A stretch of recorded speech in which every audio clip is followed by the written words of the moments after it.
Hey guys, so today I'm making a quick video on my superhero API. So the title of the video is So who uses a superhero API anyways? Or as a subtitle, One API N use cases. So let's have a look at it. So the API started way back in 2018 or 2019 when I used to write technical articles for various publications. Back then I wrote this API as a backend for an article I was writing for FreeCodeCamp, where this API was used as the backend for the Google Assistant and Alexa skills that I had built for the article. So I was trying to find any pre-existing APIs that I could quickly get started with, but I didn't find that they were any good. So I tried to build my own. And uh, with this API, this was basically the first use case for the API that I had built. I had built two apps. One was a Google Assistant action and one was a Alexa skill which you can use from the App Store. So now I'll give a video demo of how these skills were used. Talk to my favorite superhero. Welcome to Superhero. Say the name of a hero to search. Superman. Searching for Superman. Their hero name is Superman. Their full name is Clark Kent. They were born in Krypton. They are good. They work as a reporter for the Daily Planet and novelist from Metropolis. Do you want to search another hero? So that was a video demonstration of the skills that I had built using the API. So now let's look at some existing projects that people have built using the API. So one of these projects is Super Search, which a user Leonardo has built as a portfolio project while applying for a job. So let's look at how it works. So let's look at this project. As you can see, this web app was developed using JavaScript in React using the Material UI library for all of the material effects provided by Google. Basically, it is a search frontend for the API that I have built. If we search for any superhero here, for example Batman, we get all the variants of Batman. And if we click on one of them, let's click on the middle Batman here, we get all of his details like his name, his aliases, his role, his race, that is human or alien or something like that, his stats and other things. So this was a brief overview of the project that Leonardo has built. So now let's look at some of the other projects that people have worked on. One of them is a data exploration project which maps box office earnings of superheroes along with the hero on which the film was based. So let's look at this GitHub project which generated this chart. The name of the project is Flask app with Jupyter Notebook HTML version. It's basically a ETL, which is extract transform load project on the top 50 superhero movies. So there are a few questions that this project sets out to ask, like is there a gender bias in superhero movie industry? Who are the most important variables in predicting a movie's profitability? And for the production companies that were acquired, how much average has the superhero earned?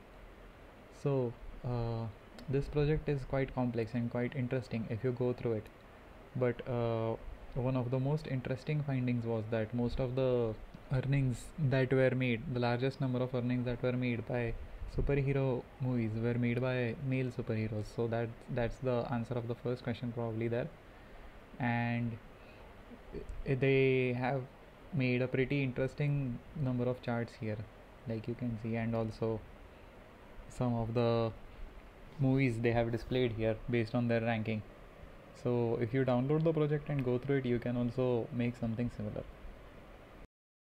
Now another project that I like to show as an example of data exploration is this amazing female comic book superhero visualization in Tableau that someone has built.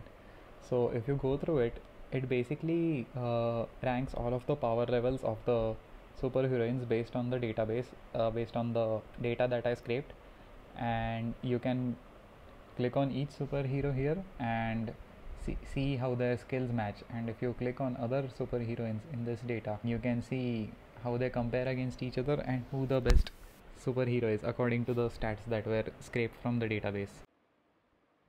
Now, as a bonus, let's look at how the superhero search API works. The superhero search API is basically an API to return the information of all of the superheroes. And it has three endpoints: villains, heroes, and search. So in the villains endpoint, 20 random villains are returned when you send a get request. In heroes, 20 random heroes are returned when you send a get request here. And in the search API, we get whatever hero we are currently searching for. So to test these APIs, let's subscribe to it. Now, while subscribing, select the basic plan so you can get started for free without a credit card. If it says currently subscribed here, that means you are subscribed. Now let's go back to endpoints to test it, or click on test endpoints here. Once you come back here, you can click on search and try to test the API by clicking on test endpoint here. By default, Spider-Man is filled up here, so if you click on test endpoint right now, it will return the result for Spider-Man. You can change this with something like Iron Man and hit search again. That will return the result for Iron Man. So sometimes you want to return multiple results for the same search query. This can be, for example, when you want to return all of the types of Batman that we have in the database, or a more generic search query like Doom. So let's search for Batman first. You type Batman with B as capital because it's a regex search, and then we get all of the three results for Batman that we have in the database here. So next, let's search for something more generic like Doom. So hypothetically, Doomsday and Doctor Doom should be returned in the result. So yes, we see Doctor Doom is returned here, and Doomsday is also returned. So let's see what all types of parameters are returned by the API. Firstly, we have the ID, the name of the villain or the hero, their power stats, their appearance, their biography like their name, alter egos, and aliases. And the other data that you can get in this API is things like their place of work, their occupation, the other connections that they have with the other users or the nodes in the database, and the images that we have stored for them in the database.